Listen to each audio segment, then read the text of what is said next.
오늘 우리에게 주시는 하나님의 말씀은 사도행전 19장 8절로 12절 말씀입니다. 바울이 에베소에서 전도하다 두 번째 단락으로 221쪽에 있습니다. 우리 함께 합독하시겠습니다. 바울이 회당에 들어가 석 달 동안 담대히 하나님 나라에 관하여 강론하며 권면하되 어떤 사람들은 마음이 굳어 순종하지 않고 무리 앞에서 이 도를 비방하거늘 바울이 그들을 떠나 제자들을 따로 세우고 두란노 서원에서 날마다 강론하니라. 2해 동안 이같이 하니 아시아에 사는 자는 유대인이나 헬라인이나 다 주의 말씀을 듣더라. 하나님이 바울의 손으로 놀라운 능력을 행하게 하시니 심지어 사람들이 바울의 몸에서 손수건이나 앞치마를 가져다가 병든 사람에게 얹으면 그 병이 떠나고 악귀도 나가더라. 아멘. 9절에 그 유명한 두란노 서원이 등장하는데 원래 서원이란 말은 여가, 겨를, 틈이라는 뜻인데 헬라인들은 여가 시간을 철학적 논쟁이나 토론으로 보냈기 때문에 점차 토론하는 장소 내지는 학교라는 의미로 활용되었습니다. 한편 두란노가 누구를 가리키는지는 분명하지가 않습니다. 어떤 신학자들은 유대인 가운데 한 사람이었을 것이라고 추측을 하지만 또 다른 신학자들은 헬라인 철학자로 이해를 합니다. 아무튼 바울은 두란노라는 자가 세운 서원에서 복음을 가르쳤습니다. 베자사본에는 5시에서 10시까지라는 말이 첨가되어 있는데 이는 오늘날 11시에서 오후 4시에 해당하는 시간입니다. 아마 강의가 없는 시간을 틈타 바울이 이 장소를 활용한 듯 합니다. 10절에 2회 동안 이와 같이 했다 하는데 아마 바울은 이 기간 동안에 에베소뿐만 아니라 아시아 지역에 있는 골로새나, 라오디게아, 히에라볼리를 비롯한 소아시아의 7교회를 세웠을 것으로 생각합니다. 어쩌면 이 기간 동안에 에베소를 방문한 소아시아의 많은 사람들이 스스로 그들의 거주지에 이와 같은 교회를 세웠는지 모릅니다.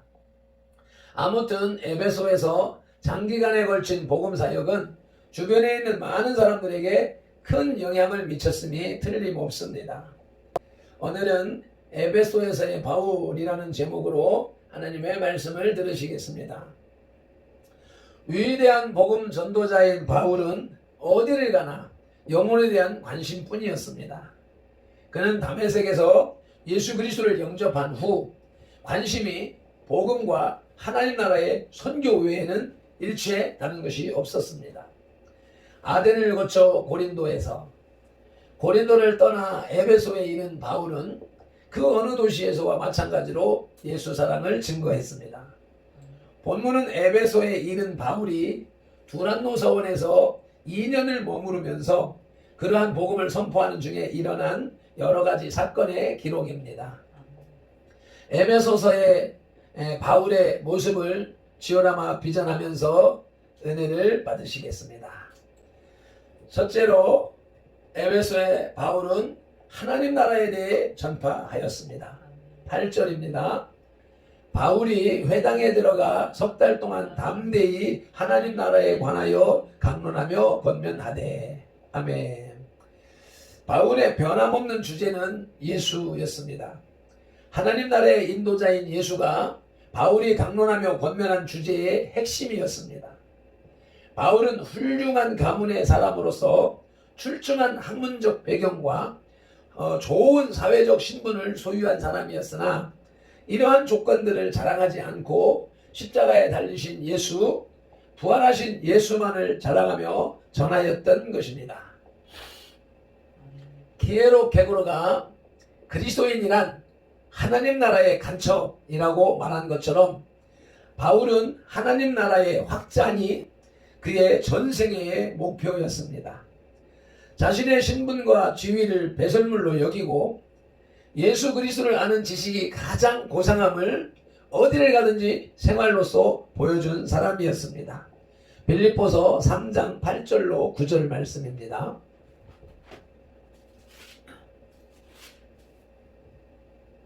함께 합독하십니다.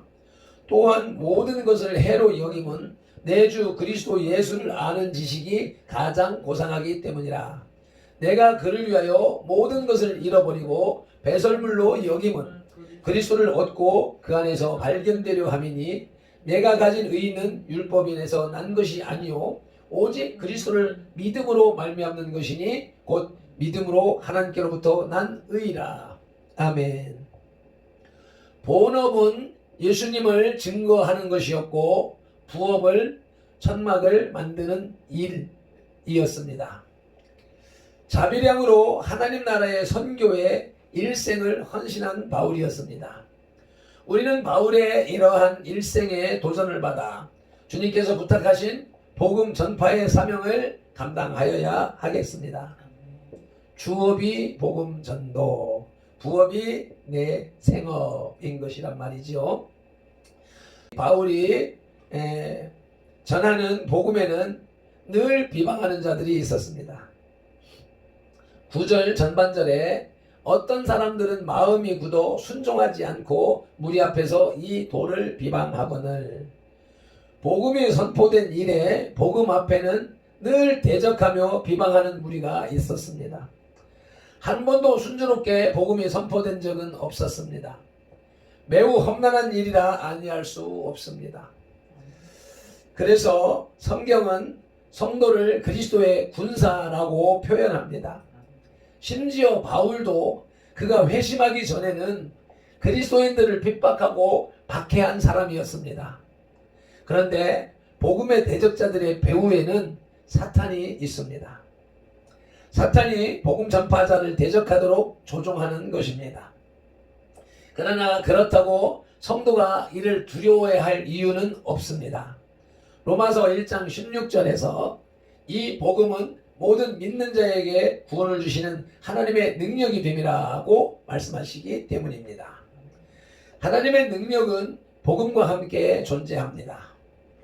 성령님을 인식하는 곳은 묵상의 자리이지만 만나는 곳은 선교, 전도의 현장입니다.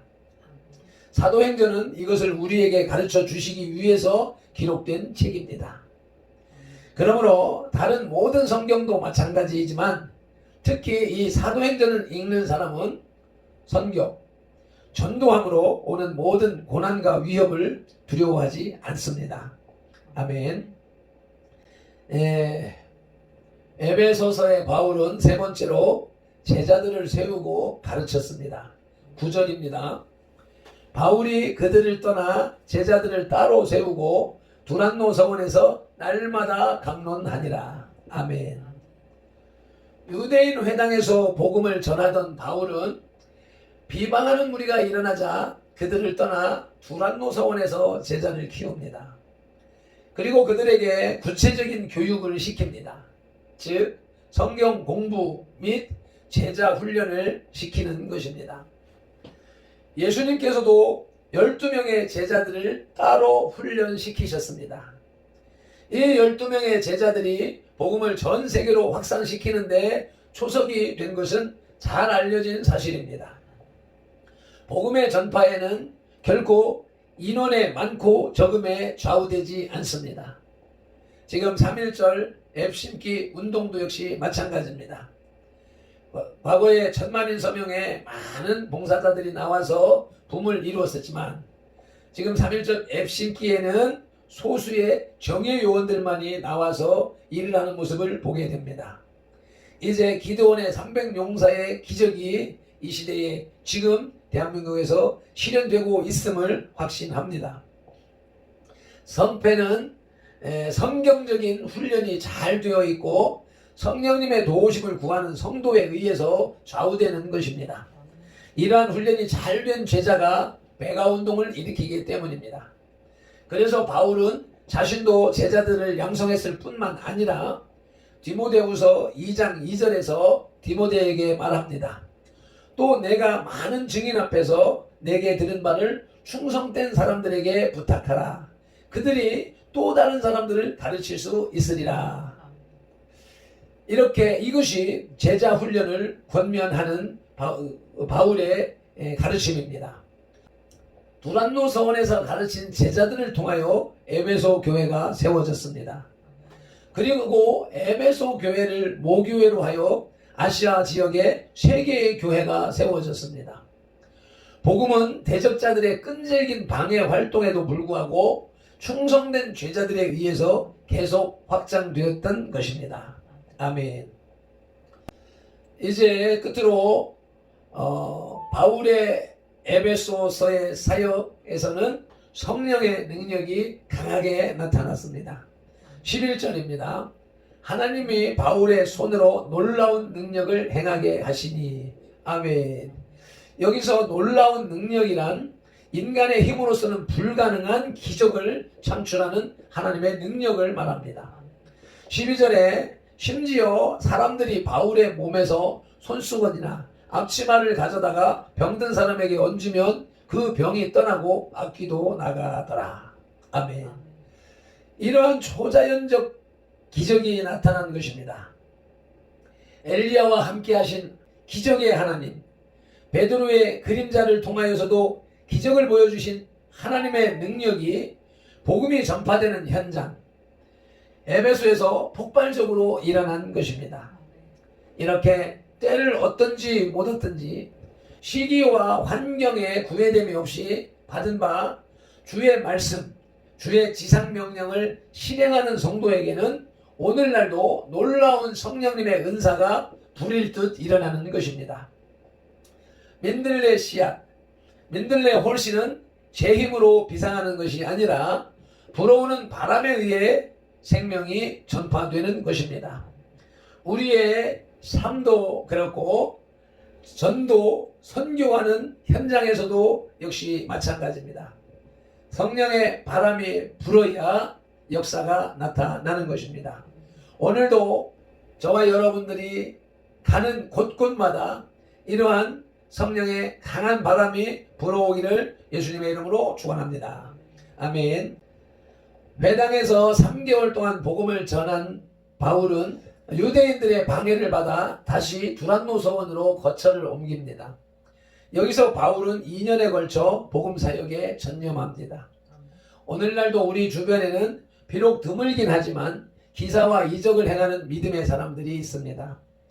그러나 중요한 것은 이적 그 자체가 아니라 그 이적이 성령 하나님의 역사하심을 증거로 하나님의 의의가 드러나고 하나님의 나라가 확장되며 하나님의 영광을 드높이는 데 있는 것입니다. 기도하시겠습니다. 할렐루야. 귀한 말씀으로 우리를 이끌어 주시는 주님의 은혜와 사랑에 감사를 드립니다.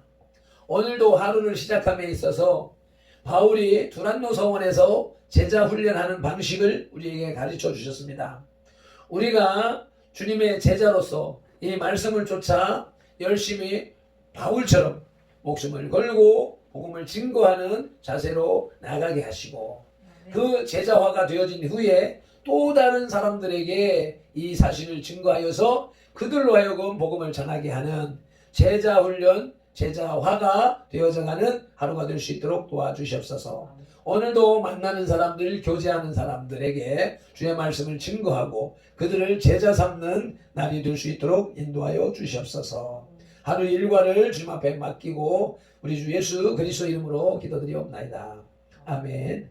찬송 한번 힘차게 올려드리시고 기도하시며 나가시겠습니다.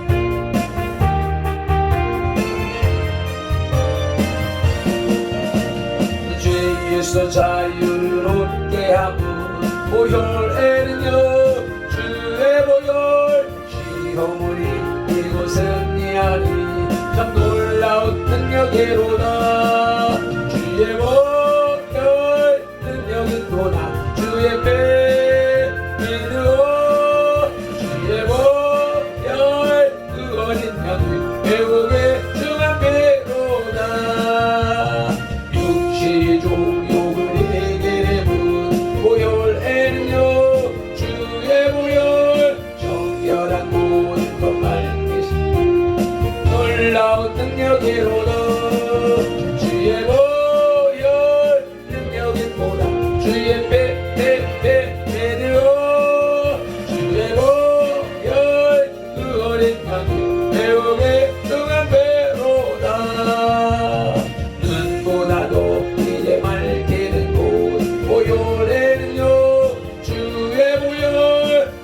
전한 모든 것 말기시니 참 놀라운 능력으로 담에 주의 보혈 능력이 도다 주의 메드오 주의 보혈 그 어린 양이 배우게 중한 배로다 우주의 복음을 전할 제목 보혈에는요 주의 보혈 날마다 나에게 찬송하니 참 놀라운 능력으로 담에 주의 보혈 능력이 보다 주의 메드오 주의 보혈 그 어린 양이 배우게 중한 배로다 주의 보혈 능력이 보다 주의 메드오 주의 보혈 그 어린